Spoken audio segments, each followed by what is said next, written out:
If you're caretaking him and managing his behavior and managing his life more than you're desiring him and feeling nurtured and desire in return, it's because you've slipped into mommy role. And this is exactly where chemistry and polarity dies and the resentment grows. Let's dive in.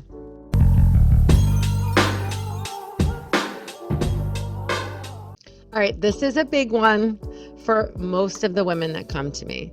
And a lot of you that come to me are in your like late 30s, 40s, 50s. If you've slipped into the mother role, whether it's conscious or unconscious, first of all, you got to understand that this is what most of us were modeled. Most of us saw our mother sort of baby our father, or maybe treat him as, I don't know, inadequate, not enough. Like a lot of us grew up with maybe you had like a controlling mother figure or a mother who wore the pants, let's just say, in the family.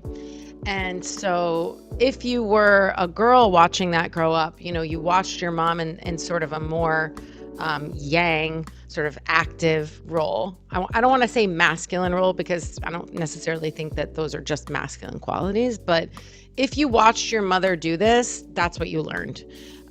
If you're a man who had a mother like this, then you probably are attracted to women like this. You'll be attracted to a mother figure, most likely. All right, but this is all resolvable, you guys, so don't worry about it. If this is you and you've been in a mommy role, and you're a woman, and if you're a man watching this who has a tendency to partner up with women who you end up looking at like a mommy, yes, this one's for you too, because a lot of this has to do with receptivity, the ability to receive, the ability to trust, feeling deserving of having it all, of not just feeling like you need to be controlled and suffocated, but to actually feel like love gets to feel like passion and freedom without all the pain. All right. So let's kick this one off by number one. Okay, lover versus mother dynamics. Think about a lover energy. A lover energy to me is erotic, it's playful, it's receptive, it also has boundaries. A mother role to me is very much caretaking, fixing, managing, doing. A lot of mothers are in the doing role, okay? And so where does chemistry and magnetism collapse? When you as a woman are over functioning, okay? Like, where does over functioning come from? It comes from a fear. It comes from lack and scarcity. It comes from a lack of trust. If I don't do it, it won't get done. If I don't do it, it won't be done correctly. He never does anything right. He never gets off his ass and does it anyway. I might as well just do it. But like, again, you're creating the causes to get that result down the road. Like, if you over function and then you're always pissed off that you have a male partner who's not doing anything, it's because you're doing too much. Like, you're not giving that person the impetus to do anything. You're not allowing them to lead. You're not trusting them at all. And I understand that this is a big learning curve. And if you're a control freak and you get into relationships where you're the one that's always in charge as a woman, this is going to be tough for you. If you're an alpha female, if you lead in your work, in your business, like I do, and I also had a mother who definitely wore the pants. So I had to understand that if I want to have magnetism and chemistry and sexual polarity in my relationship, I cannot be the one doing everything. And so it took me a lot of practice to pull back, to like withdraw my energy and keep it more like, how do I explain this? It's like I had to draw my energy from going out all the time to back inward and start to increase my own magnetism with a spiritual practice, with better boundaries with a partner, by not stepping in to do everything, by leaving more space. And when you leave spaciousness, it might not always get done the way that you want, but if you never leave space for a man to rise to the occasion, for a man to actually do something, or you never ask him in a way that isn't bitchy and nagging and resentful to get some of your needs met, then don't be shocked when it doesn't work out. Like, a lot of women are like, yeah, but I ask him all the time to clean the house and get up off your ass, and I want to be loved, and I want this and I want that. But you ladies, come on. The energy that you're asking it with says everything. It's like being intimate with someone and doing it like it's a chore. Nobody wants to like be intimate like you want to go down on your partner and then you're just like, ew. Like the whole time you're doing it, you're like, I hate this. This is disgusting. I resent you. Like, do you think that that's a pleasure for the other person to receive or vice versa? It's not. Trust me. It's like cooking with anger and then you're like poisoning the food that you're cooking with your bad vibes. Same thing with intimacy, same thing with communicating your needs.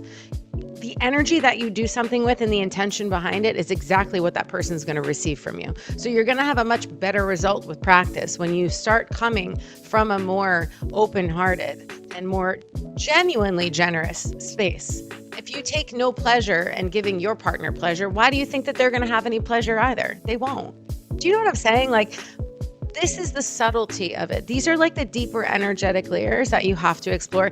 That's where I operate. I'm not doing the basic, this is how you date. This is how you talk to a guy to get them to like you. I don't give a fuck about that. I care about the more nuanced layers to this, the energetic layers, the subtle layers, the energetic body, the erotic body, the spiritual layers of this, because that's where you can refine everything. And so it's not that you have the wrong partner.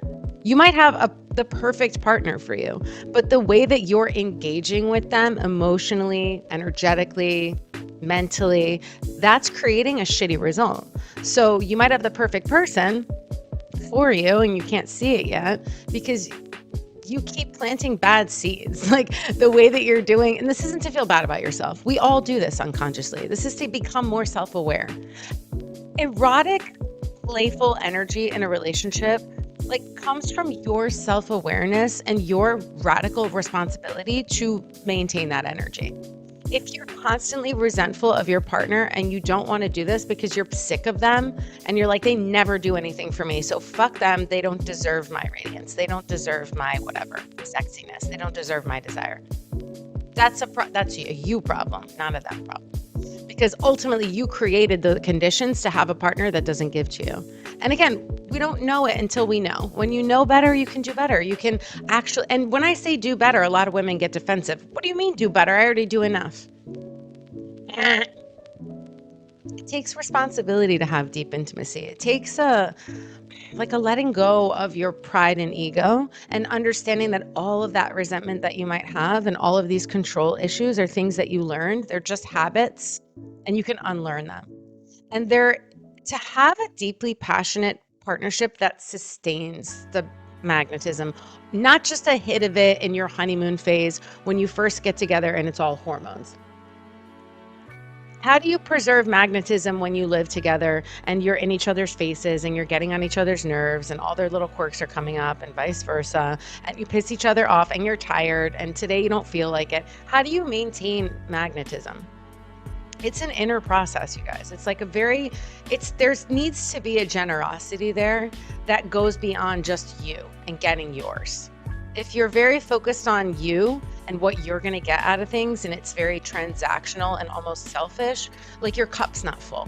So you have to be the one to fill yourself up consistently. It has to be a priority. And this is where I see people get really lazy in relationship, and then they complain that it's the other person's fault. When in truth, it's not. The other person is a mirror. And whatever you're experiencing in your partnership, and so if you're with if you're a woman with a man child, that's your creation. I hate to say it. It's like the Sabrina song, and she's joking, but she's not joking because she's taking responsibility. She's like, I swear to God, they choose me. I don't choose them. No, you created a man-child in your mind because in Buddhism, everything's coming from us. So it's 100% on us to shift our own energy, to shift our perception, and to start to create in our mind the projection of a powerful, conscious, self-aware, mature partner who meets their own needs so that they can gladly meet your needs. And again, you have to learn how to ask for what you want in a clearer, cleaner way so that you're not angry when you're doing it and bitter. And how does that happen? Like I said, it all comes back to you. Like you have to genuinely put yourself first and start to do the things for yourself that your partner's not doing yet. And again, the more that you withdraw your energy and actually start to pour it into yourself, you become more magnetic. I've worked with hundreds of people, you guys, and I've worked with tons of women who struggle with this. And when I tell them for 1 week straight, you're going to stop putting any attention on what your partner's doing wrong, and you're going to put all that attention back on you, your own pleasure, your own self-care, your own radiance. And it's hard for people. They have a lot of resistance because they're so used to pushing outward and blaming and looking to the other person and all their inadequacies and then getting upset about it and staying in that cycle, as opposed to withdrawing their energy and seeing yourself like this vessel that you're filling of water. Like it's the Holy Grail. It's like you got to fill that cup. Or you're a flower and you need to water it. You need to take care of it. If you're a rose and then you don't water yourself and you don't give yourself any sunlight and you don't take care of your soil, what's going to happen? You're going to wilt. And that's exactly what happens in partnership. You think it's your partner's responsibility to make you radiant, to make you feel sexy, to make you feel erotically charged. It's not their responsibility. They'll respond to you, but it's actually your responsibility to create that energetic so that your partner can respond, and vice versa, because this goes both ways.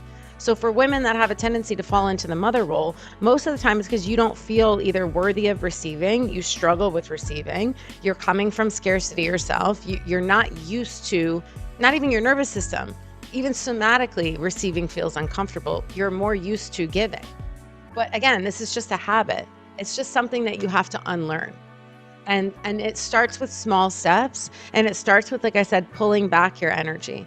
Everything isn't going to change overnight in your partnership. If you have created a man-child and that's who you attracted because you like to be in control, because you like to be the one that has the upper hand when it comes to managing energies, because you have a tendency to feel depleted and give from a space of depletion instead of from overflow, then this will be practice for you. This will be your spiritual practice for a while to see if you can transform that partnership by transforming your own energy. I know it works because I've done this with hundreds of people, and I've done it myself. And I know that now I attract men who want to give to me a lot. And it's like, even friends, just like platonically, like men come in and they're like, I want to take care of you. And it's because I know how to soften.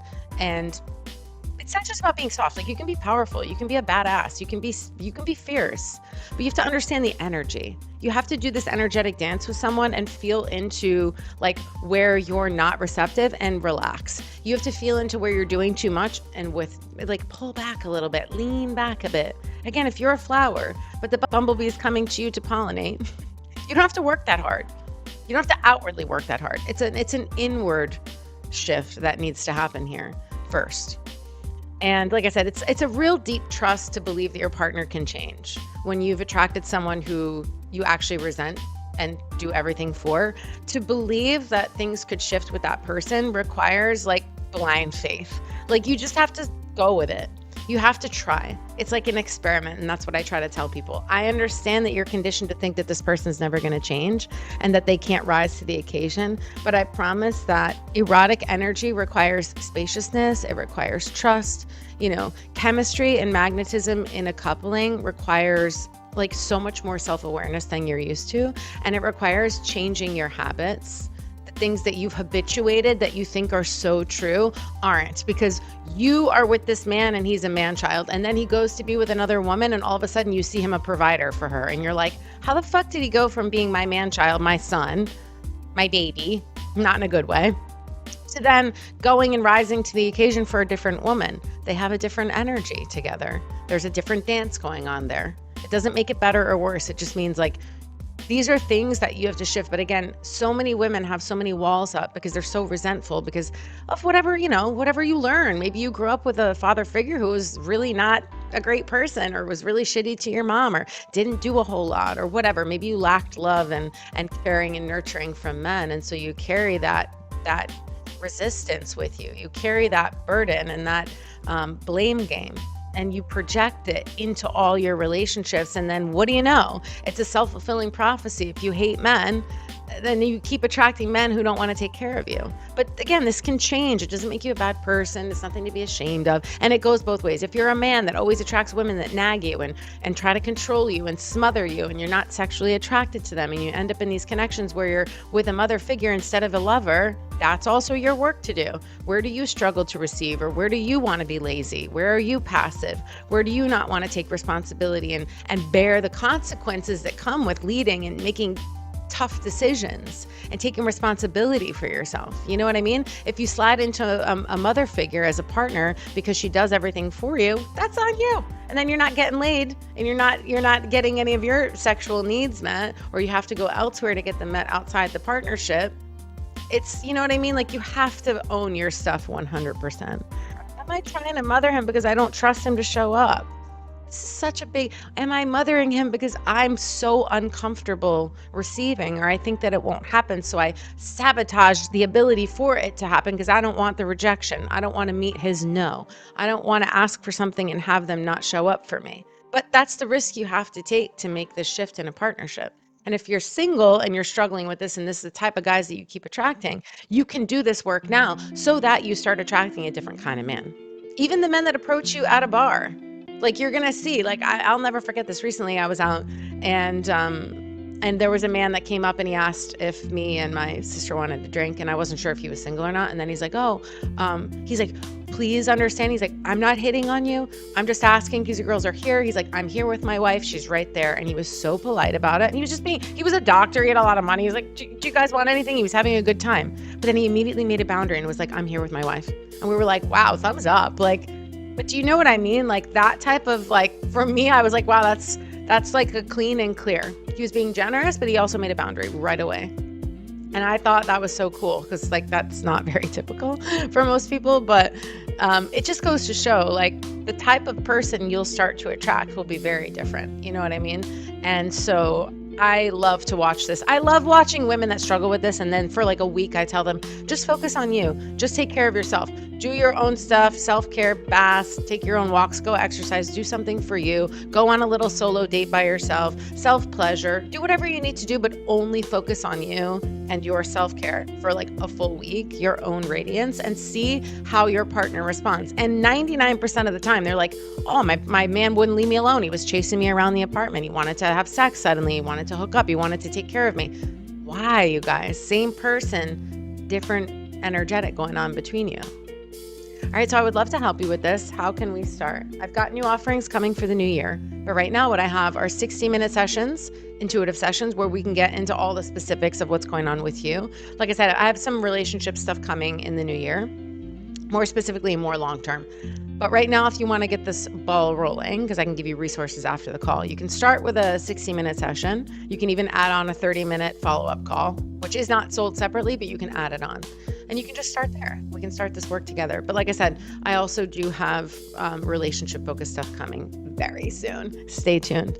I love you all. I would love to see you make this shift. It's so powerful to realize you're not necessarily with the wrong person. You're in the wrong frequency. That's all. I love you all, and I will see you next week.